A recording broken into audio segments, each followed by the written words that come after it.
Good evening. Happy Valentine's Day to everybody. Welcome to our Lonely Hearts Club here at the Askwith.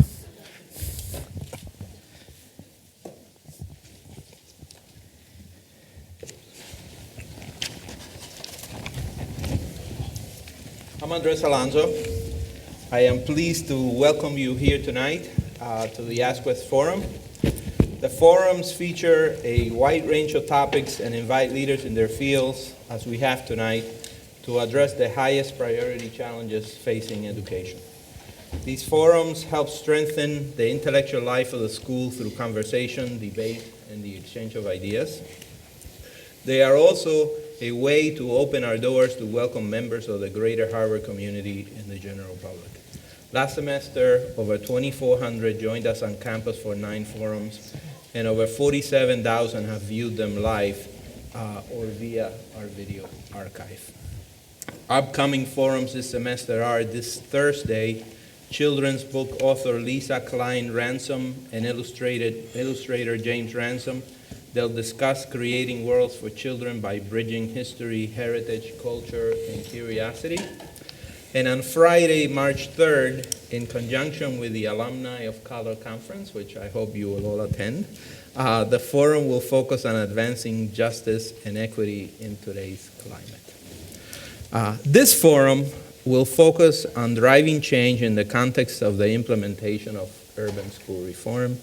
The recent past has seen extraordinary federal and state efforts to bring about systemic reforms in American public education systems. We have seen the introduction of new forms of competition, changes in state laws that have reshaped evaluation for teachers and administrators, the emergence of and resistance to national common core standards and assessments, and unprecedented political dissension about the best ways to bring about improvement in public schools. Our present conversation is very much about the extent to which parental choice can become the mechanism to structure improvement in American schools. What is clear is that, as in the past, bureaucracies and political and cultural systems have shown enormous resilience, and the incentives, power relationships, and cultural beliefs built into those systems have consistently reasserted themselves against attempts at system reform. We have also consistently seen, and this has become the core work for us in the Public Education Leadership Project, a gap in the intentions and designs of system leaders and how their ideas take shape in the context of implementation in American schools and communities. A new federal framework is pushing policy limits and decisions about accountability back to states.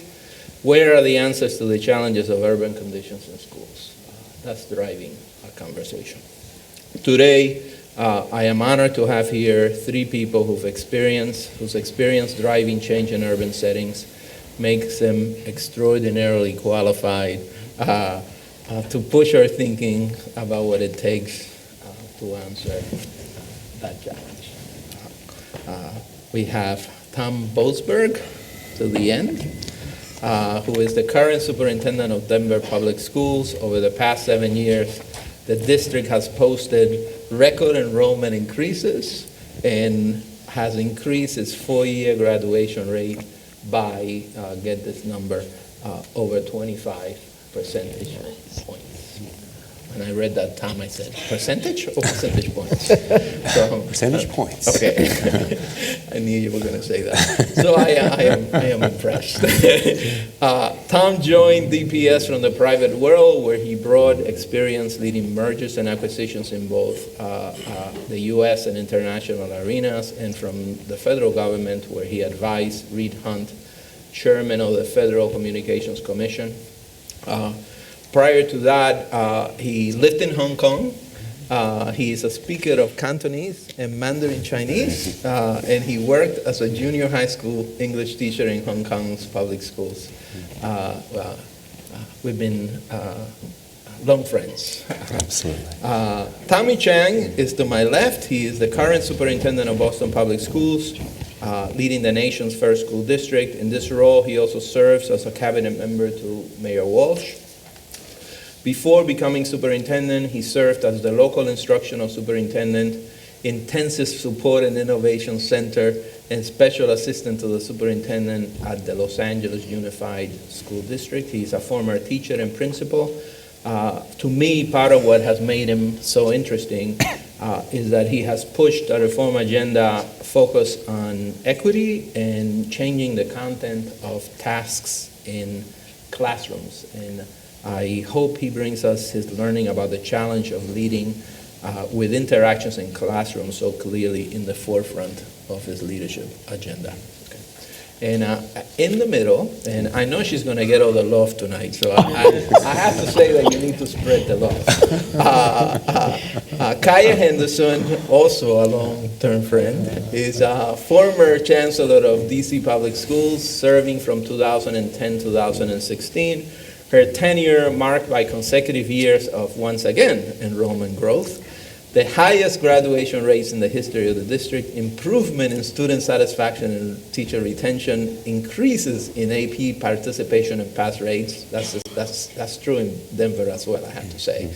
And the greatest growth of any urban district in the nation on the National Assessment of Education Progress over multiple years. And Kaya lords that over all of us. So, I had to say that, okay? She joined the DC Public Schools in 2007 as Deputy Chancellor, responsible for overseeing the Office of Human Capital.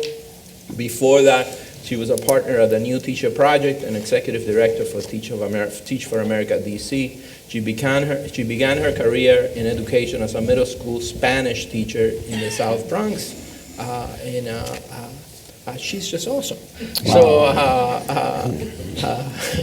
So I'm really, truly honored that they're here today, and I thank you personally and on behalf of the school and especially the students here who are going to benefit for your thinking. So,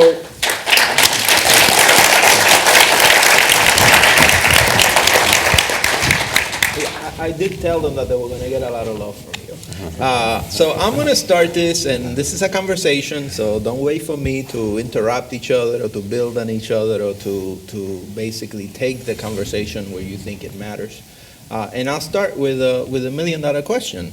I guess it's the $1 billion question now, but it was $1 million once upon a time, which is that why do you think, and I'll start with you, Tom, why do you think both improving classroom practice and improving outcomes for many kids has been so hard to do within and across systems over time, especially in urban settings, which is another way of asking you, what's the definition of the problem? Sure, great. So thank you, and delighted to be here. I think we were joking.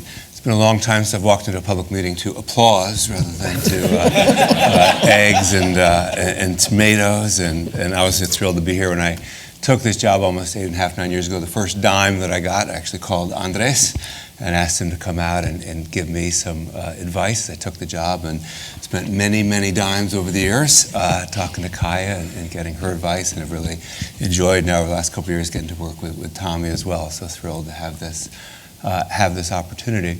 I think a couple thoughts of that, Andrés. One is, and I think, as some of the data that you talked about tonight, change is very possible. Right, and if we look at the improvements a number of our schools and our school districts have made, charter management organizations have made, we have a number of very strong examples of significantly better outcomes for kids. And I think, for example, in DPS, we've decreased our dropout rate by 70% in the last decade. Right, I mean, just phenomenal impact of what that means for families and for communities, of the number now of students who are not dropping out but are going on to graduate from high school and go on. And there are other statistics as well. I think some of the statistics of what the change in DC under Kaya's leadership, equally strong, if not in many ways stronger. So I do think the first piece is that change is very possible, and there are very strong examples of change. I think that's one of the first things in the dialogue, is sometimes feeling, well, is change possible? Is improvement possible? Yes, it's very possible. At the same time, I think the changes that we've seen in Denver and also improvements we've seen elsewhere in the country, none of them come close to the magnitude of change that we all care about, right? The magnitude of change around truly closing our opportunity gaps, around truly having our schools live up to their civil rights mission of driving equity in our society, as opposed to, in many cases, exacerbating the current inequities we have in our societies. With all the progress we've made in Denver, the gaps that we see between kids, whether based on race or class, have barely budged at all. Everyone's gone up, but gaps have barely budged at all. So I think that is also acknowledgement of part of the dialogue is, with progress, none of us have made the progress that we need to. And I think there are some factors that go into that. One is that to truly change the outcomes in a way that I think we all profoundly care about, the level of quality that you have to operate on, the level of talent, the level of precision, the level of quality is extraordinarily high. Just give you an example. If we were to close our opportunity gaps, every single one of our schools would have to operate in the top 1 percentile of all schools in the state. That's hard to do, right? To have that kind of level of quality at scale, quality of talent, quality of leadership, quality of practice, precision of practice. And so some of this is just lifting our profession to higher quality practices, lifting the level of talent and keeping the level of talent in our teaching force and also our school leadership teams, and lifting ourselves to the level that we aspire to be at and need to be at. But more deeply, why is that so difficult? Some of that, I think, is just the operational excellence of just operating consistently at a very, very high quality.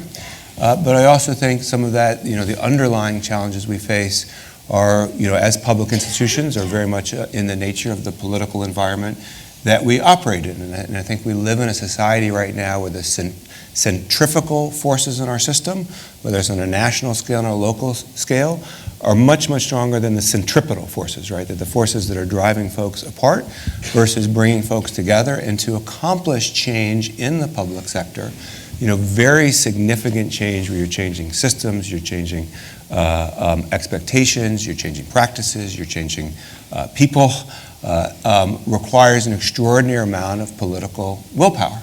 And in a time of great centrifugal force, that's harder.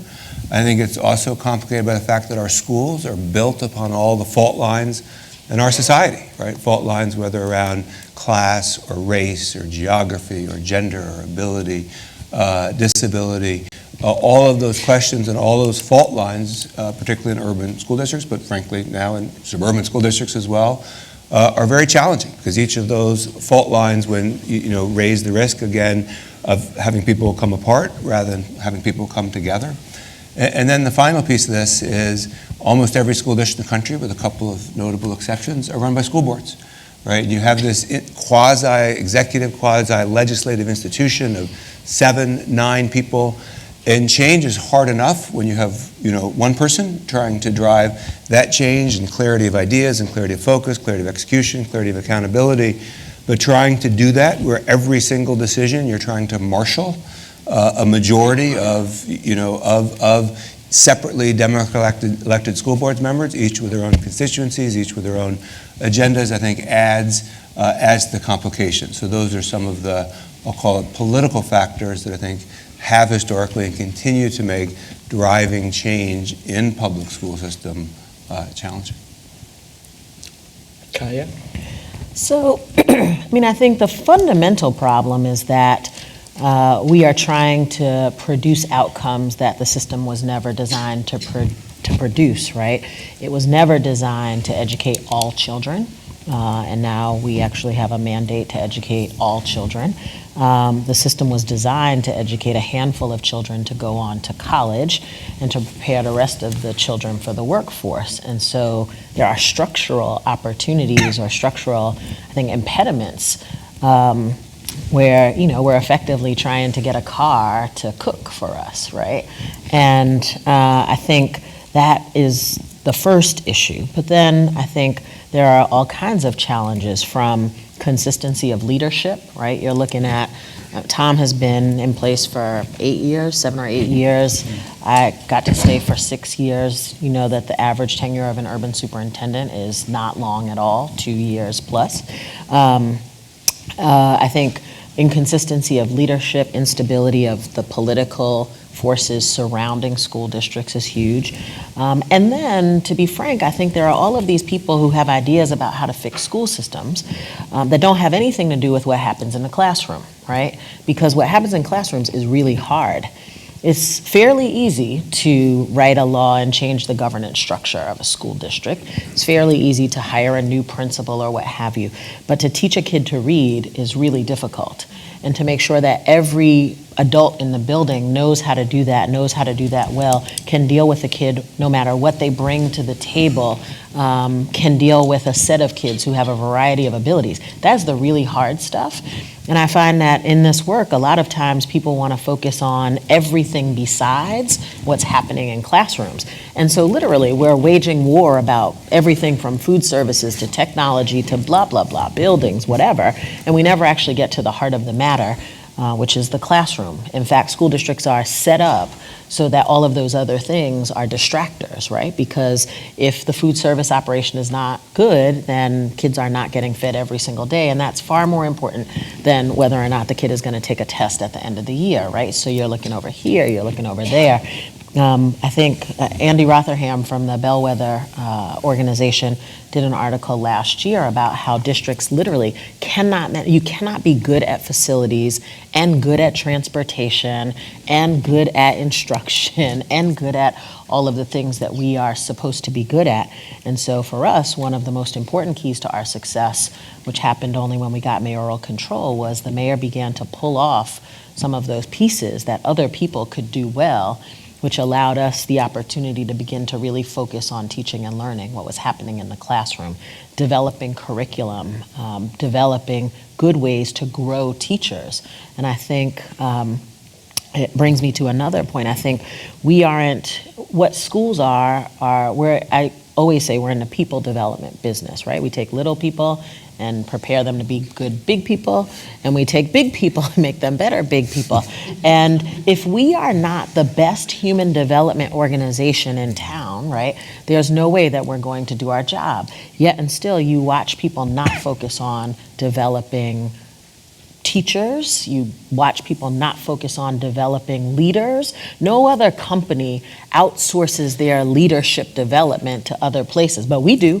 There are lots of organizations that will prepare your principals for you or that will prepare your teachers for you.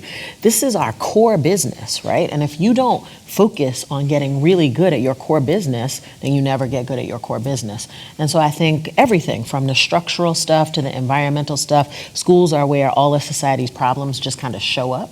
Right? So we don't have the luxury of just doing school. We have all of these other things. I just think the structure is completely untenable. There is no way that you can do all of these things very, very well, especially at the level of funding that we get. The wealthiest people in the country think it costs $40,000 to educate a kid, right? But most of us are given $6,000, $7,000, $10,000 and told to make it happen. And I think until we actually really reckon with the cost of educating, not just the average kid, right, but kids with all kinds of abilities, kids with all kinds of barriers to entry, then we're going to continue to kind of be the dog chasing the car, but we'll never grab the car. Happy Valentine's, everyone, first. On that, please apologize to your significant other after this event.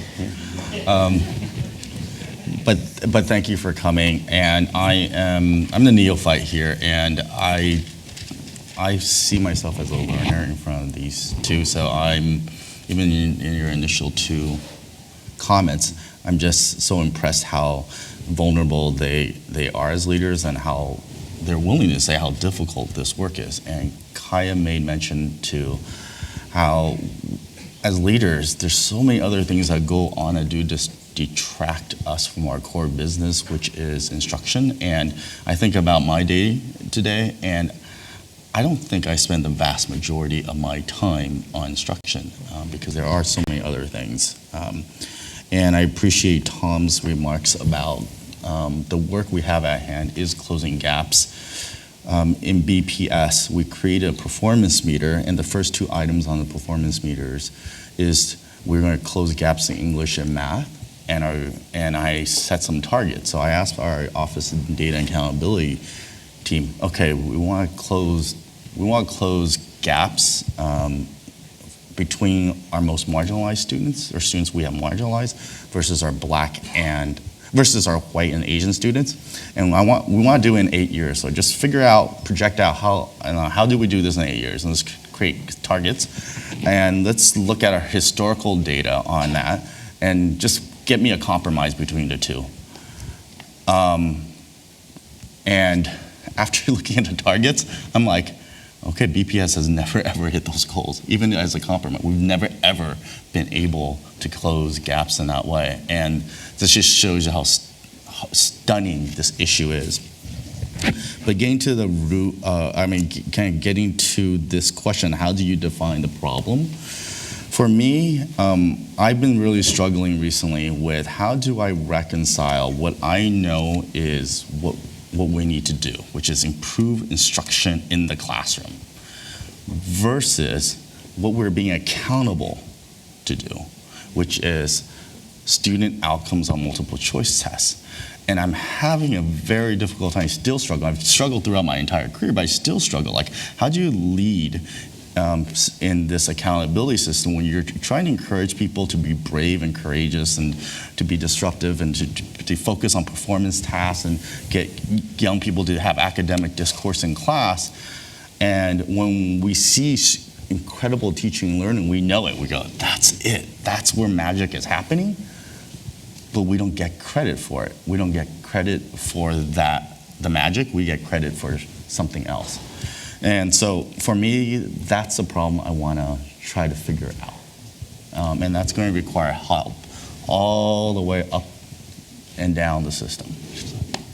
So you get to these places, and there are a myriad of structural and political and capacity challenges.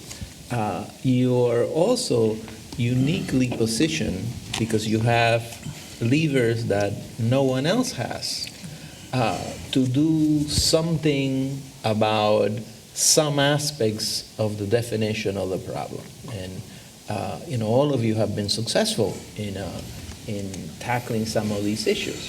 So, as you think of driving change, what do you do? What do you choose to do? So how do you get from the definition of the problem to what you're going to do about it, and what's going to be the strategy?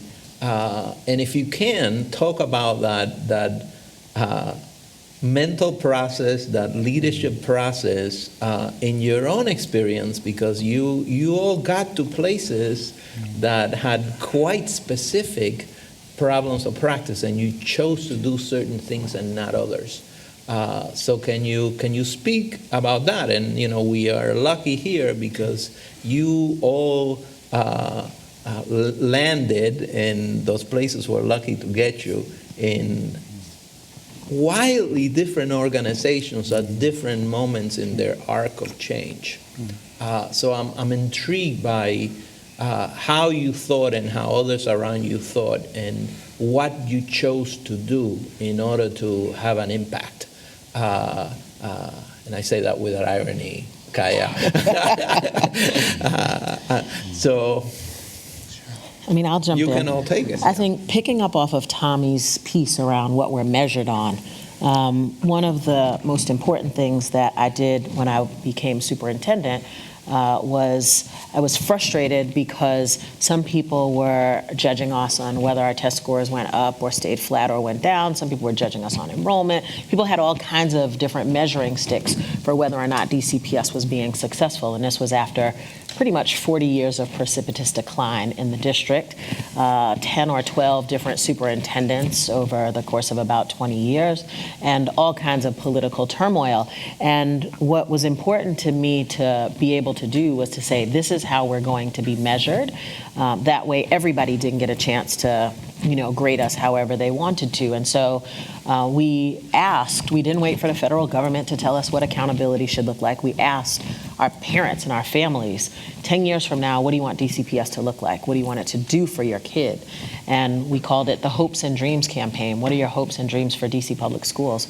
And people weighed in online. We had postcards that were in every school building and libraries and barber shops and beauty salons. And we asked people all over the city, and about 10,000 people had some things to say about what they wanted their schools to look like in 10 years.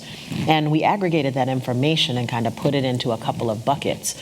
And what people said was they wanted their schools to be places of academic achievement. They wanted them to especially be places of academic achievement for the most vulnerable children, but not at the expense of the highest performing children. They wanted to make sure that people were graduating and could go on to college or careers. They wanted to make sure that kids were safe and happy, and that was about it. And so we put all of that together, and we used that to drive our 5-year strategic planning process. And what we came up with is 5 big goals that we said we would meet by 2017. We started this in 2012, and we called it a capital commitment. And the 5 goals were, 1, increasing test scores generally, but at the same time doubling the number of our kids who are advanced. The second goal was around our 40 lowest performing schools, moving them 40 points. The third goal was around increasing graduation rates to at least 75%. The fourth was student satisfaction, that 90% of our kids were happy in their schools. And the fifth goal was enrollment, because we felt like if we were doing things right, families would come. And everybody in the organization understood what those 5 goals were. Everybody in the organization then had to align their operational plans to those 5 goals. Every school had to talk about how they were helping to meet those 5 goals. It drew incredible consistency in terms of expectations and measurement, but also incredible alignment. So if you didn't know how your job helped to reach one of those goals, we had some conversations and made sure that you did. And pretty much everybody in the city then started to understand what to expect and on what timeline. It didn't take DCPS 10 minutes to spiral into destruction. It took 40 years. And so there was not going to be an expectation that we'd turn the whole thing around in 2 years. We had to draw out a time horizon for people. But once we were able to do that, set our own accountability measures, then we drove towards that, and we had a tremendous focus. There were 5 things that we were doing, and there were all of these other distractors, and we'd ask ourselves, hey, does this further one of those 5 goals? And if not, it's a nice to have, not a must have, and we are in the must have business right now. I came into the district at a time where it was incredible turmoil. In 2007, when I got there as the deputy chancellor, things were all over the place, and we literally had to break down a dysfunctional system to be able to build a foundation that we could move forward on. And it took 3.5 years under the leadership of Michelle and a number of us to really dismantle a lot of the dysfunction and begin to rebuild. And then in 2010, when I became chancellor, I got the chance to continue to build on the foundation that we had started, and ultimately got to the point where we started having fun. We started reaching goals. We started being able to do some of the amazing things that you dream of when you think about being a superintendent, creating innovative programs for young people, engaging families, revamping curriculum, and those are the things that helped us get to where we were. So before Tommy and Tom weigh in, I'm gonna push you slightly on and ask you to clarify a little bit, because part of what we see in PELP, in the Public Education Leadership Project, which you've all been contributors to, is that we have remarkable leadership teams that come to Harvard every summer and spend a week in this incredibly intense exercise of getting to coherence and alignment around a goal and a theory of action.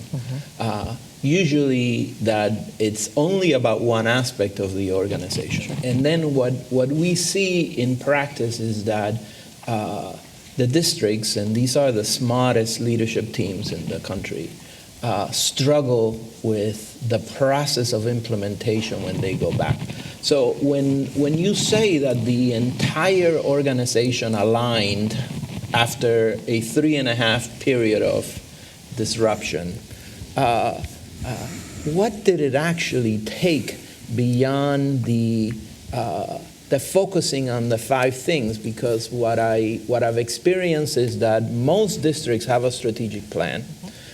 Most districts say that they're only focusing on 5 teams, but they don't get to where DC got to. So is there something else that you can tell us about the things that you specifically drove at and what it actually meant to hold an organization to that level of accountability or support in terms of the action? Yeah, so I think, a lot of it is management, really tight management, and there are a lot of people who don't know how to manage people and manage systems. Literally, we could have 5 big goals, but I have 10 departments, and each of those departments, what they do every day, some of it lines up with the goals, but some of it doesn't. And so helping people sort of understand, what do you need to do to keep the lights on, and what do you need to do to push towards these goals, and helping them as a manager kind of understand that. And that literally had to go down every level in the organization. We had to develop managers. We looked at every single person's individual strategic plan. We looked at then team strategic plans, then department strategic plans and whatnot, and made sure that they were aligned, and we checked in regularly. We also said no to lots of things, and school districts never say no. We always pile on, right? We don't ever take things away. And one of the things that we did at the same time that we were thinking about these priorities were, what are things that we're doing that may be okay, but they are not giving us the bang for the buck, and we have to we can only do a few things really, really well. What are those big bets going to be? And so we got rid of a lot of things, which made a lot of people mad.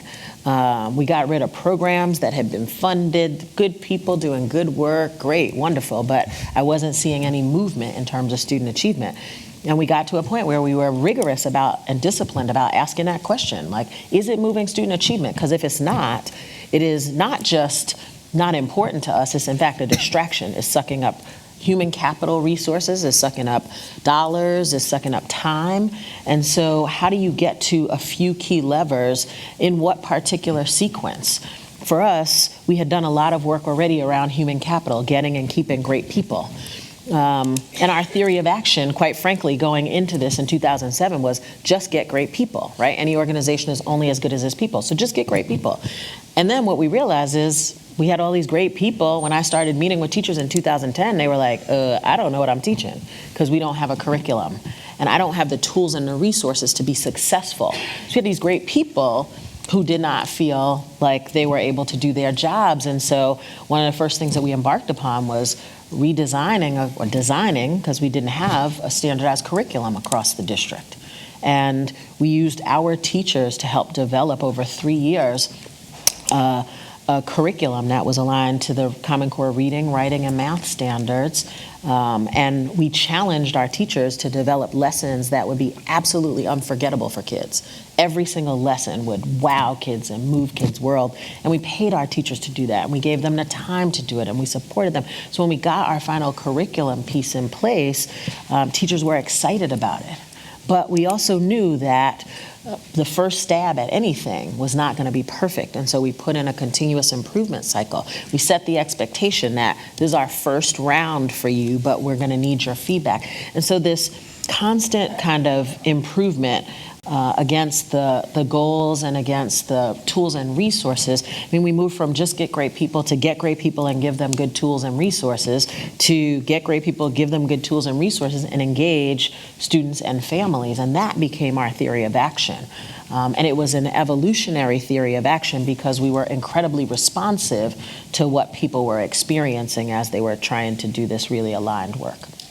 What about you, Tom? Because I remember our first conversations and then the arc of a time, and clearly there was an evolution in your part as well. Yeah, so certainly tons in common with Kaya. I'd sort of add a couple things. So one, and you alluded a little bit to this, is a little bit of stubbornness, right? As a leader, you've got 20 people coming to you every day, if not every hour, with a great idea of how to make things better.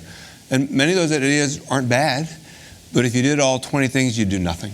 And so there's a real element of having to stick to your knitting and sometimes being somewhat stubborn about this is what we're focused on, this is what we're prioritized on, and again, an area with lots of centrifugal forces, hard to do that at times. I think one is really trying to identify, again, a clear vision of what you're trying to get to try and have the vision and the strategies be ones that are very values-based, right? The people who work in public education are deeply, deeply values-based people. They came to be educators because of deep passion and deep set of values.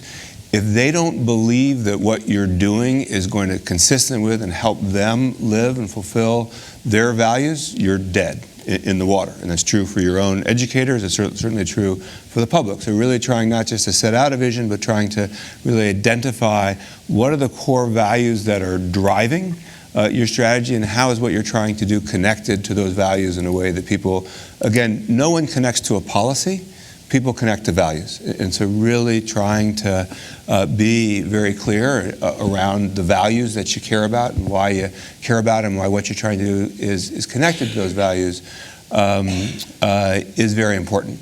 And then I'd add to that somewhat of with all of the confusion and all of the noise and all of the controversy, just the amount of time as a leader that you have to spend. And so, for example, I spend probably about 100 afternoons a year, so pretty much 3 or 4 afternoons a week, I meet with the teachers from every one of our schools at least once a year, just for an hour and 50 minutes, open forum, what's good, what's bad, how are we helping you, how are we hurting you. And some of that is, obviously, it's incredibly important to get information, because there's a lot of stuff we don't do well, and to hear directly from folks, what is it we're not doing well that we need to do better. But some of that's also, I think, people in an organization want to have a sense of confidence that they're working for someone, whether that's a principal, right, or a district level, for someone whom they can identify with, someone who shares their values, someone who they can have some sense of trust in, even if they might disagree with significantly about that. And I know, for 3 of you guys, a big part of your leadership as well has been that shoe leather part of leadership. But that's also important because I think as much as we try to communicate with parents and the public and spend a lot of time on communications, ultimately, our parents care a heck of a lot more about what our teachers think than they do about what this person, who's a superintendent, and most of them never heard of or couldn't care less about, think. And so I think some of this is really making sure having the opportunity for your teachers and school leaders really to have a sense of voice, have a sense of ownership over what we're doing, and be able to share that with parents. And then lastly, I'd say, we are a democratic institution, a public, as public schools, and as such, it's important to be able to get the politics of what we're doing right. And I don't mean that in a nefarious or Machiavellian way. I mean that in the most democratic sense. If people don't believe in and support what you're doing, you're not going to do it for very long. And so I think you always start with what's the best answer, right? What's the right approach? What's the answer that's going to drive the goals that we most care about?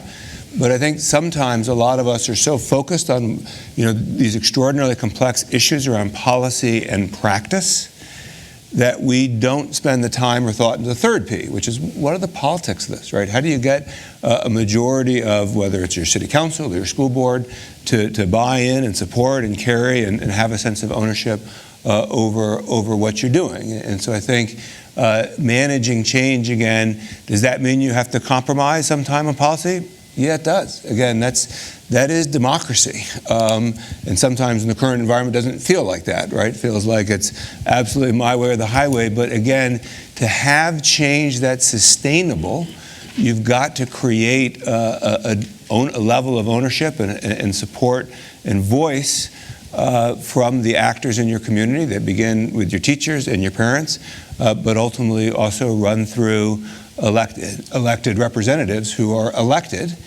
in order to make decisions on policy and to whom we're accountable to. What about you, Tommy? One of the striking, like I got to watch you up close in the first couple of weeks that you were in Boston with your leadership team. And you emerge with two key ideas: the idea of focusing on cognitively demanding tasks in classrooms, and focusing on questions of race and equity, which we know how hard that is for a superintendent to lead with when they first get to a system. So tell us a little bit about why you chose those elements and what did it take to drive that work in a system that in some ways has felt over time that it didn't need to change quite as much as maybe you thought it did. So the kind of the relentless focus on cognitively demanding tasks and addressing issues of opportunity and achievement gaps actually it came out through the listening and learning tour. I mean, they weren't preconceived notions I had coming into Boston. They really came over the course of the first 2.5 months prior to me starting as a superintendent, and then the work during the summer, and then the first 100 days. So we were very deliberate in just taking time to understand the school system and not acting and not putting together a strategic plan until we had a good sense. And I still feel like we're still constantly learning 18, 20 months into the work. When I hear Tom and Kaya talk, they're very crystal clear about their theory of action. And Kaya being able to say, we started with getting the right people on the bus and then helping those people do their job. Like, that's very clear. It didn't happen exactly that way, right? You don't have to tell people that. But that's why you're so vulnerable, and it's great. That's what makes you a great leader. But it's an interesting order of operations, and the order of operations, how you do this work, changes by context. In Boston, we have great teachers, great principals in the system, highly qualified, very competent. I mean, we don't have like a teacher shortage. It's not an issue. We get 20 applicants for every position in Boston Public Schools. Something crazy like that. Zach might be able to tell me the exact number, but it's all relative, as I said earlier. It's all relative, yeah. But here, the theory action, I think in recent past, has been around autonomy. We grant autonomy, and what I see is that it's only gone us so far, and we're at a point where we actually need to start bring more coherence. And the theory action around autonomy has been autonomy for the school leader, for the principal, to make the most important decisions. And that has led to an incoherent system where I do think that those who have privilege figure out a way to get the best quality public school education in the country, and for many others, unfortunately, they still don't, and that's why we still have these gaps. So our emerging theory of action is that we bring coherence by giving awesome support from central office, and by continuing to support our principals, but provide appropriate guardrails for them and get them bought into our collective vision, which is to close opportunity and achievement gaps. That has to be our mission, and we all have to believe in that mission. It's not closing opportunity and achievement gaps just for your kids, but all kids in the system. So all 125 principals, we all believe that for all kids in the entire system. That leaves out, that still puts the onus on our principals, and we're I'm putting my big bet on them. For me, my reflection as I think about the next phase of the work is, how do we get others to believe in this too? How do we organize principals and teachers? How do we organize parents? And how do we organize community behind this mission? And so for me, I feel like that's my next leadership growth area. So how do you, because I'm hearing part of what you're saying to be about the changing of culture. Mm-hmm. as a leadership task where you as superintendent have a role, and what that role is, I think, remains to be articulated. And then there is another strand in the conversation, and I think you articulated first, Kaya, around people, and what people know how to do. A different strand, which is about capacity and building the ability to do in what might be a radically different way, as in you don't teach to the test, you focus on cognitively demanding tasks, even though there might not be an immediate reward in terms of how the systems work, right? So how do you think of those two elements? And it's interesting that Tommy spoke about autonomy as the problem, because I remember our first conversation 10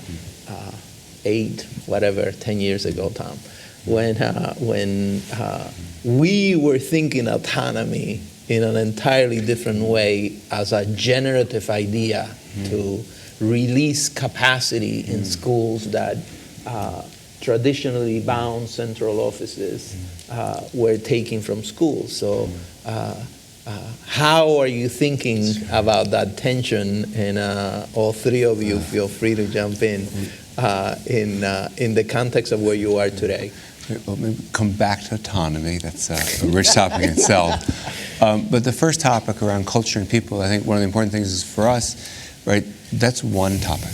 And I do think, and I think this is something, one of my greatest learnings in this is just how fundamentally important culture is to a successful organization, and how much time as a leader and as a leadership team you have to spend focused on developing culture. And any organization is going to have a culture. And you either spend a tremendous amount of time to form it and shape it and build it, or it gets built by default, and almost by definition, built by default in a way that's not going to be the kind of culture that you want to see. And so I've learned a lot from you on as well. And I think a successful culture is probably the single most important thing to attract and keep great people. Right? Talented people want to work in a culture that they feel, again, is supportive and shares their values.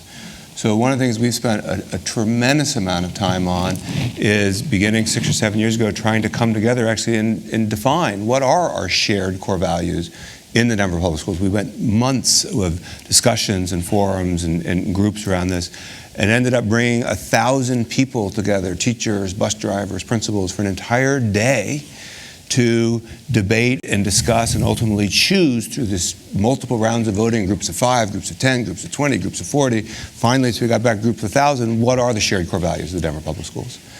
And then we spent a tremendous amount of time holding ourselves accountable to those values.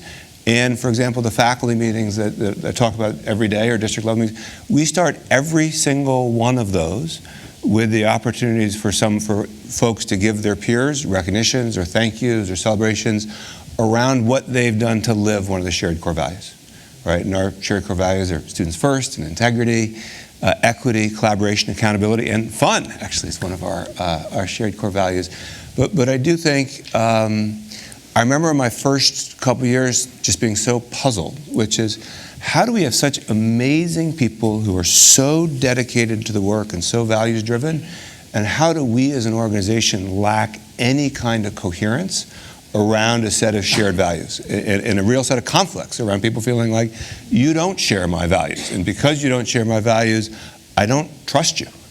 And really trying to have the time, and some of that time, and I just had an exercise yesterday with 150 employees, where we spent an hour and a half in listening to them tell me both areas where we're living our shared core values and where we're not, where we're just talk and we're not walking the walk. And they brought up a bunch of examples for me. But that was, time we could have spent in many other different ways, but it's just a belief that culture is the foundation on which that you build everything. And if you don't have that foundation, any program, anything is not going to be built to last. And so I do think the culture issue and the people issue is really one issue and how you do it well. We'll come back to autonomy. I'll jump in.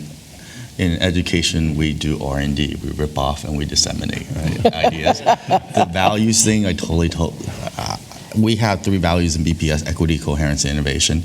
The process that Denver engaged in, I tried to rip it off. I didn't execute the way you did. But I remember during the transition process, went through a process where we all personally took our values, and I remember having a list of 5 values I believed in, and then going through an exercise of tearing one of them, and then finding another one I'll tear, and trying to get down to 1 or 2. And then what was so interesting, we had a transition team of 35 people. Amongst these 35 people, there were 5 that just kept coming up. And then we kind of eventually got it down to 3: equity, coherence, innovation. So I agree, it's values, values, values. But how do you continue fostering these values in the system? For me, I think about leadership as teaching. It's about you're just constantly teaching. You're teaching your executive team. You're teaching the layer below cabin. Any opportunity you have with teachers, you are teaching. I remember today, I had an individual come into my office, and she was very, very upset about not getting this opportunity that she really wanted. And this was someone I really believed in. I was willing to invest an hour of my time coaching her. And so I spent an hour just teaching and talking about how you use personal narrative to drive strategy. And so I think about that as how you continue breeding values within an organization. Just never forget, you're always teaching as a leader. I think when you're talking about the kind of change that we've all been engaged in, what you do is only half the battle. How you do it is actually the bigger half.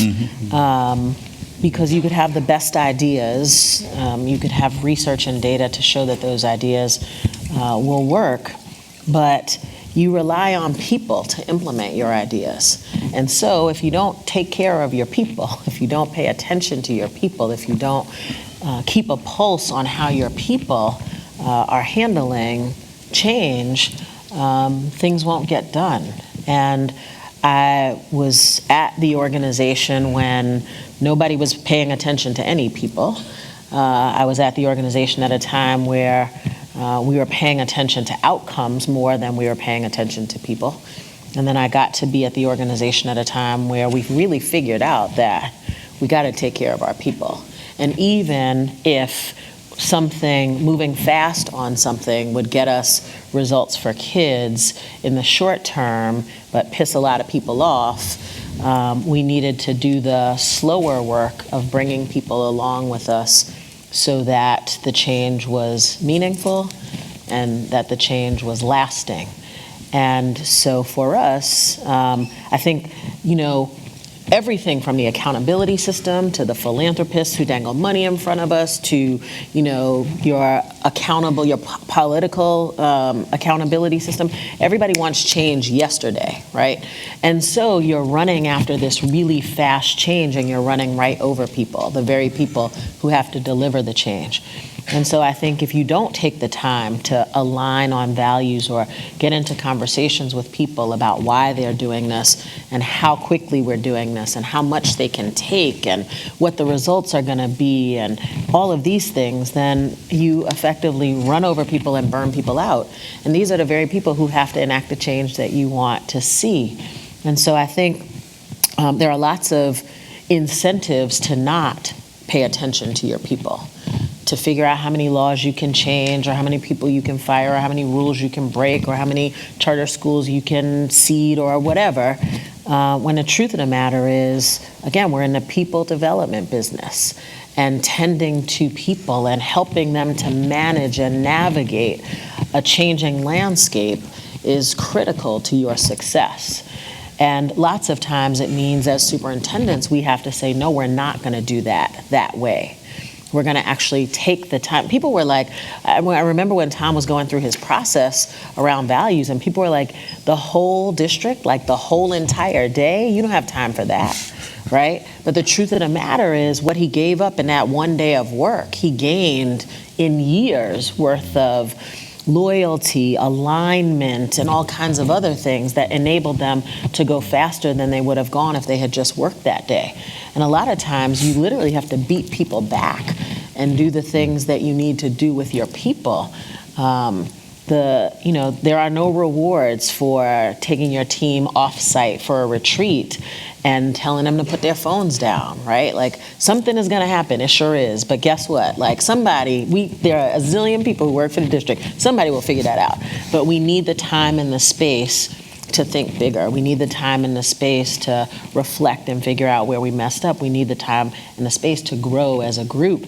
And there are not a lot of rewards for that. You have to kind of fight to make that happen, but those are the critical pieces that enable large groups of people to be able to do this work and do this work over time well.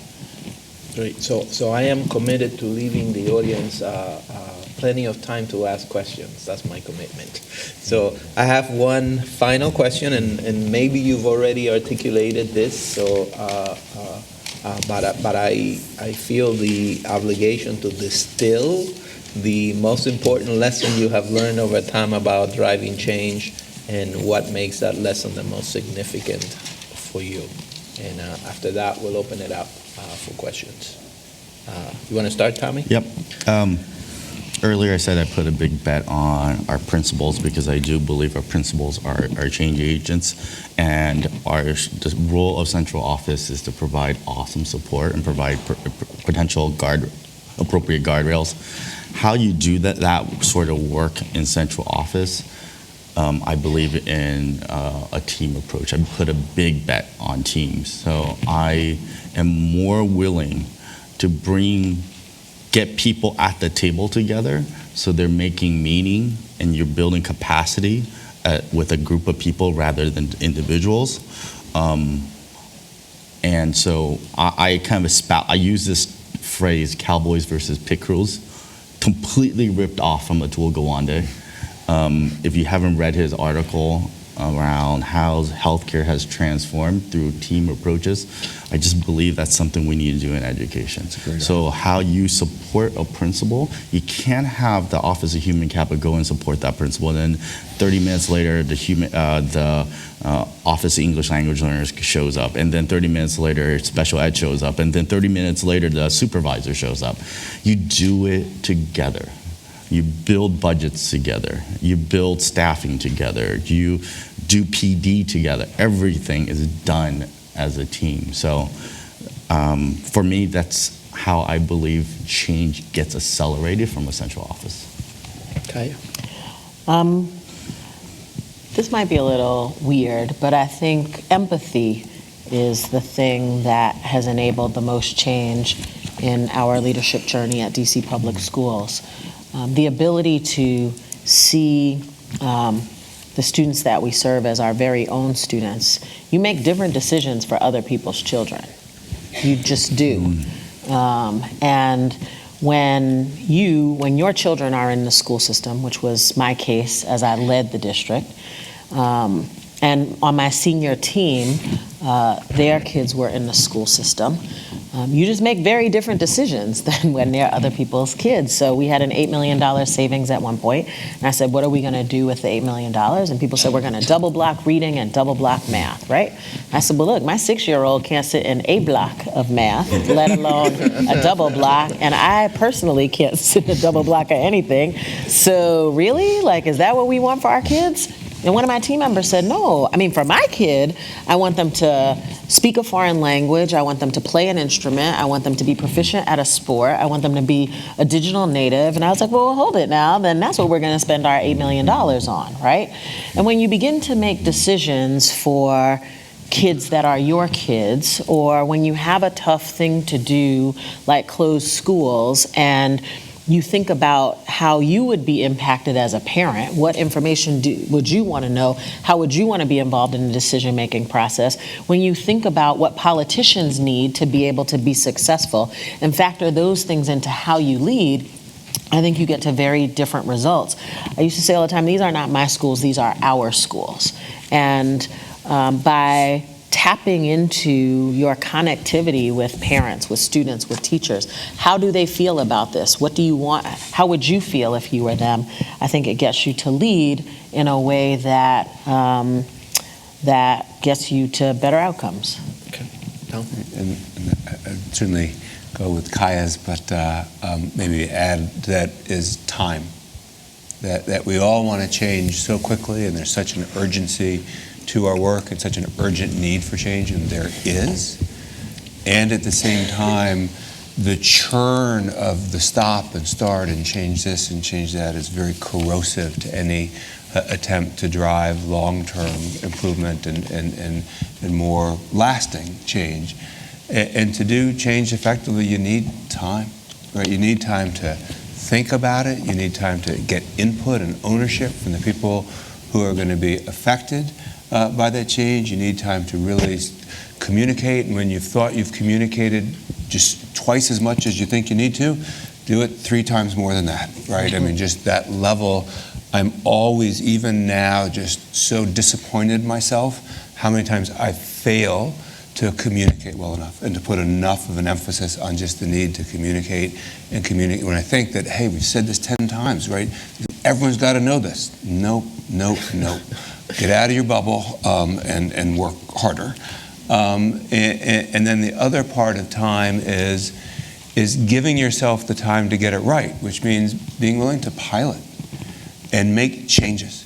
Because if you're going to do something where you're really trying to drive a change, you're going to get it wrong in part, and often significant part, the first time you try it. And you've got to set up, give yourself the room to say, okay, we're piloting it. Let's learn what worked, what didn't work, what do we have to change, okay? Now let's do it on a little bit bigger scale. And we do it on a little bit bigger scale, oh no, right? There are these things we didn't realize where we tried it on the smaller scale, and we've got to change those too. So some of that, the time coupled with a willingness to listen, to learn, and to admit you're wrong, and be willing to make changes as you go forward in the approach that you've taken. So we will open it up to your questions. Thank you so much for all your...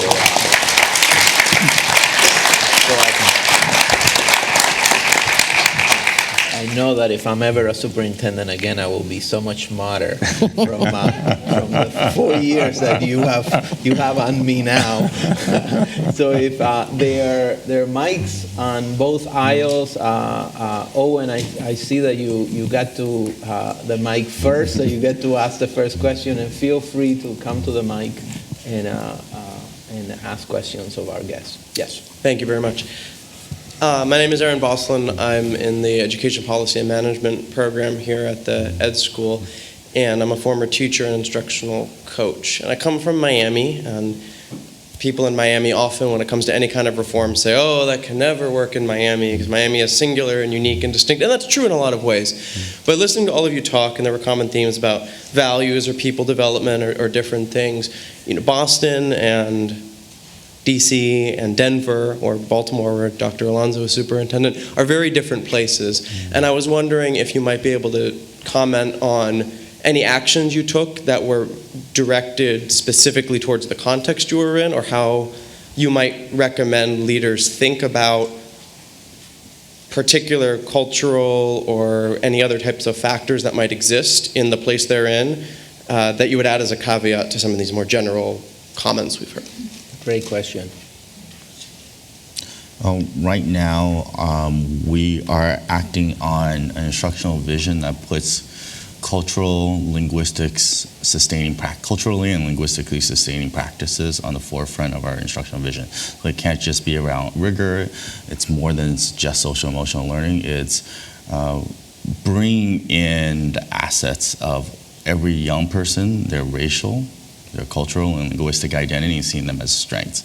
That starts with all of us as adults, deeply reflecting on our own biases as well, and that's hard emotional work.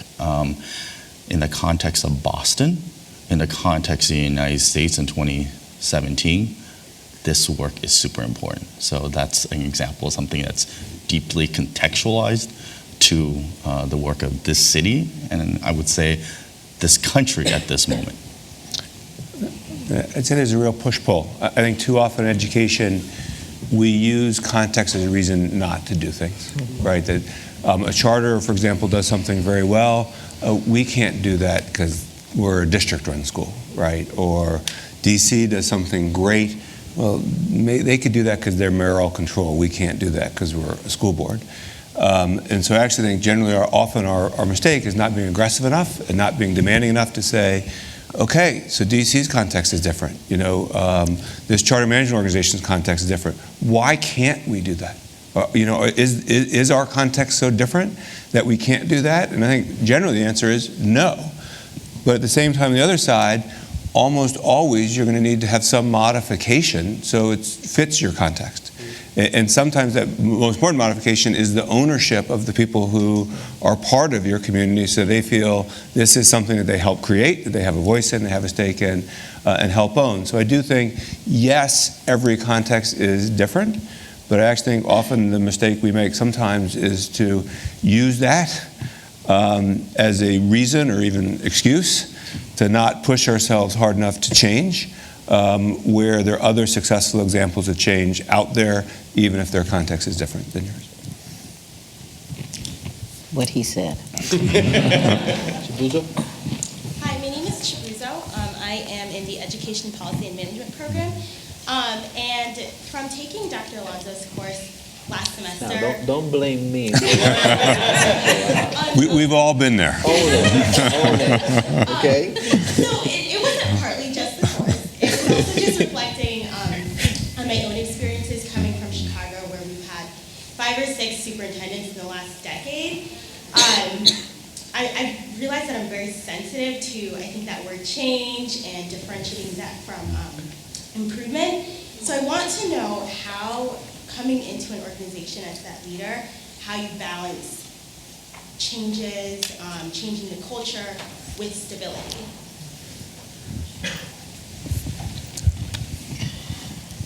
That is a good question. I mean, as Tom said, there is always a tension, right? There's produce now for kids. There are kids sitting right in front of you, like we got to do it yesterday. But I think there are plenty of examples of what happens when you run really fast and aren't thoughtful and measured about how you make change happen. People can only take so much change at a particular amount of time. And I think as leaders, it's our job to always keep our hands on the pulse of where people are with their ability to do more. People need to know that something is stable. And I think one of the greatest tragedies of the school, at least urban schools, is the churn in leadership.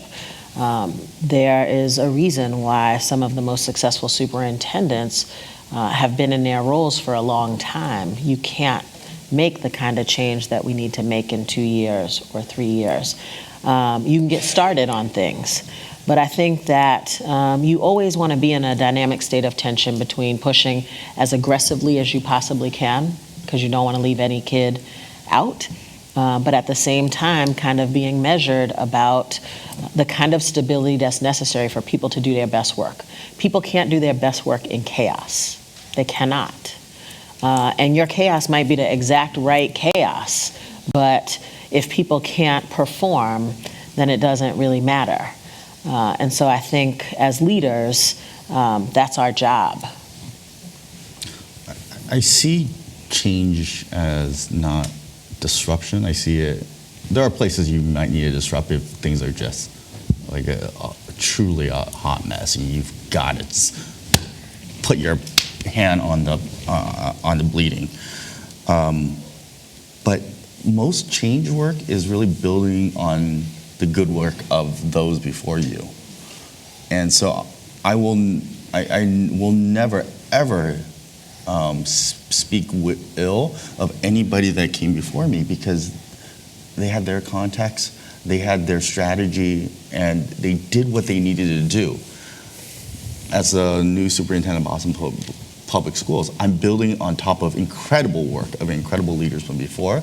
And as a leader, you always have to give credence to those before you and recognize the things that work well in the system and really leverage what's going well, not come in and say, hey, I'm going to change that. That's just not how change works.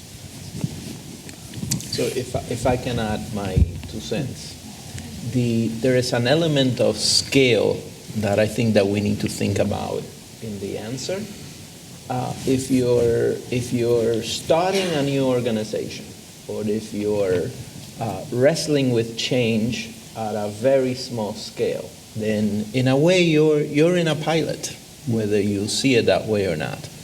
But at the scale of some of these organizations where you have 50,000 or 60,000 or 85, maybe 90 now, 92,000 students, then you always have to be wrestling with the need to drive a new way of doing things,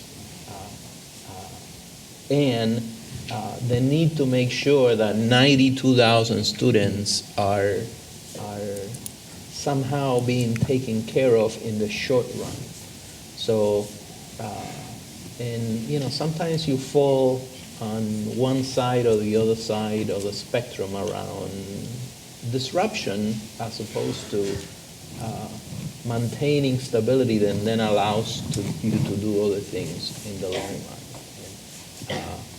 I would say that I probably push harder towards disruption early on, as I think you wonderful folks did in DC, and the longer I stayed on the job, the more I was able to take different pathways towards different outcomes, because we had seeded certain things, so we didn't always need to be disrupting. So I guess we were becoming a little bit more ambidextrous over time, and that takes time.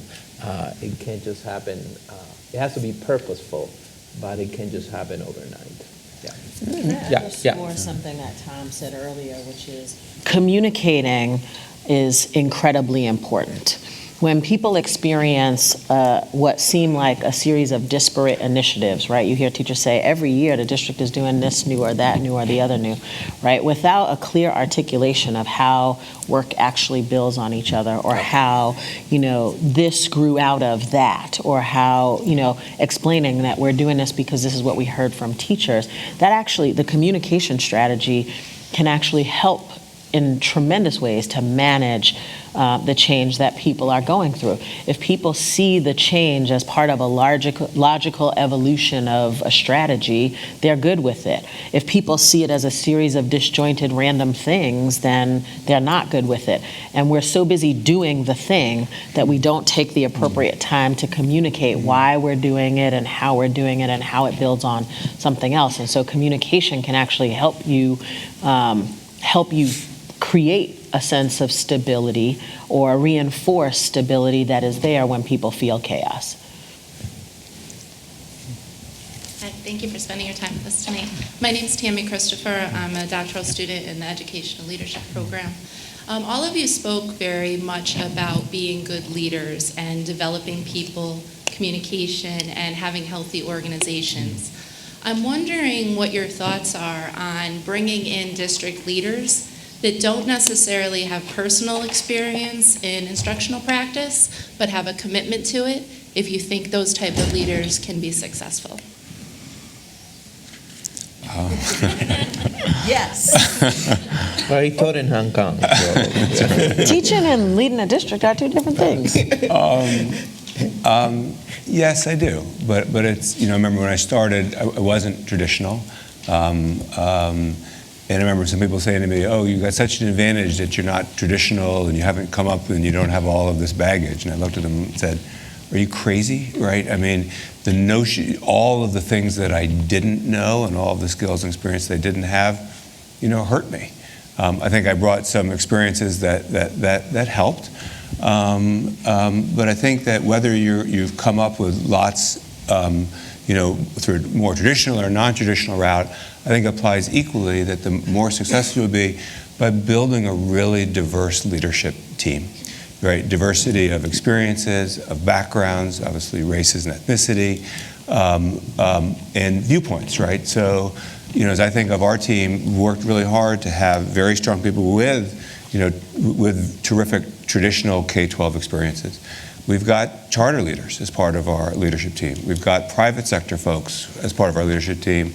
And lastly, very importantly, we've got political people, right, whose experiences were in the political sector, because that's a big part of our job, and one that often, if you come up through more of a traditional path, you don't have as much experience in. So I do think that whether you come from a more traditional path or a less traditional path, your success will depend on your ability to build a very diverse team so that you're able to hear a lot of different viewpoints and get the benefit of the experience and the history and the knowledge, the deep knowledge of people who, for whom this has been their career.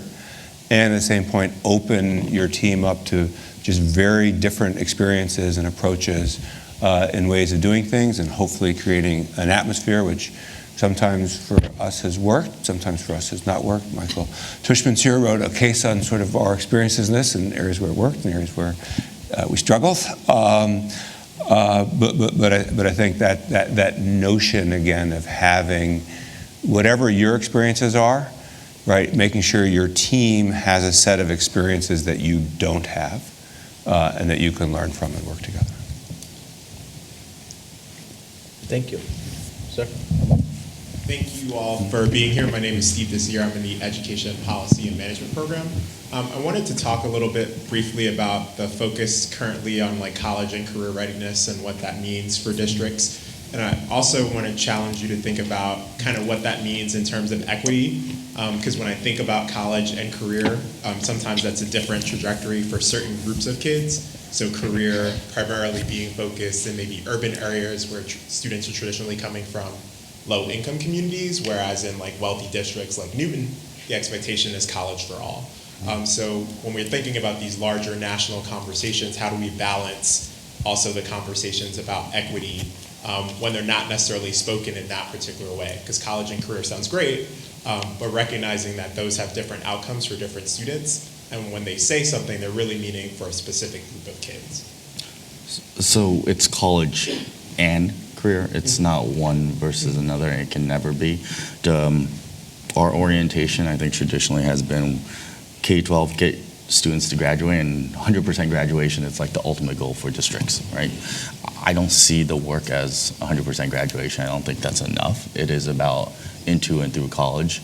And so we need to rethink what we are requiring the high school diploma to be. What is the high school transcript? What should that look like? Right now, college and career readiness typically in most states is defined by a set of coursework. You pass a set of coursework, get enough credits, and then you are quote-unquote college and career ready, and then you can apply to college, basically. That's what it means. I think we have to kind of redefine that. College and career readiness should not just be coursework and seat time. It should also be you have had 2 summers of work experience. You have written a piece of writing that is published, and rethinking what college and career readiness as not only standards and coursework, but competencies as well, and putting those together. And so in BPS, our pathway worked with linked learning, putting career technical education alongside academics and teach both side by side. What you learn in academic coursework, how is that relevant in a workplace environment? That sort of work is what we want to do. So it can't be one versus the other. And the whole equity thing, if we truly believe that we're going to serve all kids, that means you're going to prepare every kid for both college and career.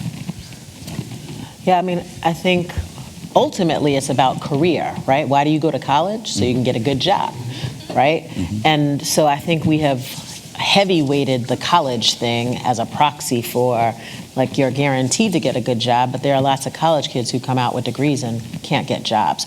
And so we stopped thinking about our goal being graduating kids to asking ourselves, where are kids 2 years after they leave us? And there are only a couple of acceptable answers, right? They can either be in college, they could be in the military, they could be working somewhere, right? Working somewhere where they're on track to a livable wage, which in DC means that you can make $60,000 to support a family of 4, right? And so for us, if kids weren't doing one of those 3 things, then we failed. And we had to reorient the whole entire organization to stop thinking about graduation as the goal, but thinking first we had to track we didn't know where our kids were 2 years afterwards, right? And if they went to college but they dropped out of college, we failed, right? And so thinking about career as the goal and what kinds of experiences kids want to have, we literally wrestled down, the city has a summer youth employment program that, has kids doing all kinds of stuff over the summer. And we said, give us that money and let us pay kids to do something in an area that they have articulated is of interest to them. Let us line up internships. Let us have them apply for the internships. Let us have them interview. Let's take them through a curriculum that actually gets them ready. It's not just ready for jobs, it's ready for your college interview, it's the writing sample, it's all of that. And so thinking about the goal being different, I think, then allows you to prepare kids for a number of different kinds of careers, whether you need to go to college before or after. One of the 57 cranes across the skyscape of Washington, D.C., right? And a crane operator makes $92,000, right? And you don't have to go to college to be a crane operator. You need 6 months of training beyond high school. And so putting kids into a crane operating program where 6 months after they leave high school, they have access to a career that a job that gets them $90,000 is as viable as sending them to, a school or a university where they might or might not succeed. And so thinking very differently about what the end goal was caused us to start thinking differently about the need to expose our kids to lots of different kinds of job opportunities and give them different types of preparation to get ready. You get the last question. Hi, my name is Katie Hill, and I'm a program director for College Advising Corps, which is a very proud partner of Boston Public Schools. So many urban districts, when we think about kind of the community of practitioners that are supporting our students and families, many of those members are not district employees. They're these partners that are working alongside our districts. So I'm really interested to hear from your perspective, what are the ways that you've seen outside partners work hand in hand really successfully with your districts to accelerate this change and to really make an impact on the students and families that you're serving?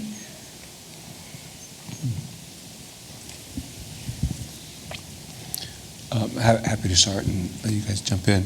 I think we also have some absolutely terrific partners in Denver Public Schools who just provide, whether it's mentoring or tutoring or college advisement, provide such resources to our kids. And the ones who are most successful really build relationships at the school level. And yes, we've got them at the district level, but ultimately, to be successful, they have to have the relationships at the school level. And so that whether it's the school leaders or the teachers really care and refer and collaborate and work with them very, very closely. And so working really hard to cultivate those relationships, which at times can be frustrating because some school leaders are going to say, listen, you may do great stuff, but I'm sorry, I'm concentrating on these other things, and I just don't have that brain space, and sometimes being able to respect that, but trying to find a school leader or a group of school leaders who really believes in your program, who really sees the value and sees the partnership, that those are our most successful programs, where there's a real feeling of ownership at the school level and the partner, as opposed to this being a district imposition, right? Another thing that we're asking folks to do. I'll use the values of equity, coherence, and innovation. I'll start with coherence. We have a lot of partners in BPS, and so one thing that started happening this year was we brought partners in to do training together, and we've been focused on cultural and linguistically sustaining practices. So our Office of the Academic Opportunity and Achievement Gap has provided training for all our partners. Anybody that wants to come, we're going to provide training to bring more coherence. In terms of equity, one of the things that our partners have always said to us is tell us where to go. We go where we have relationships, but if you let us know where you want us to go, we will go there. Mm-hmm. So we've created this thing called Opportunity Index, where we use 13 data points to measure the opportunity in schools, basically the need of schools. And now we're going to begin driving partners to the schools that need the most partners. One of the things we learned when we did this equity analysis is our most needy schools don't have a lot of the partners because there aren't those pre-existing relationships. And the last one's around innovation. We need partners that are willing to bring something to the table that we actually don't have. And so we have a lot of capacity to do a lot of things. We don't need additional capacity. And just because you have outside money doesn't mean that we need it. We would rather you bring expertise in something that we just don't know much about. And so. Amen. I mean, I think the biggest challenge I've seen in partnerships is people who, want to do what they want to do and not what you need. And so it becomes really hard to say no thank you, but that's in fact what you have to say. One of my most successful partnerships, I'll raise it because the last time I was at an Askwith forum, it was about family engagement. But we wanted to genuinely do family engagement well. We didn't know how to do it well, and we were busy doing curriculum and human capital and all these other things. I was able to say to a partner, can you run around the country and find out like the best strategies around family engagement and like figure out how to do it and bring that back to us and help us do that? It was a local foundation, and they said, sure.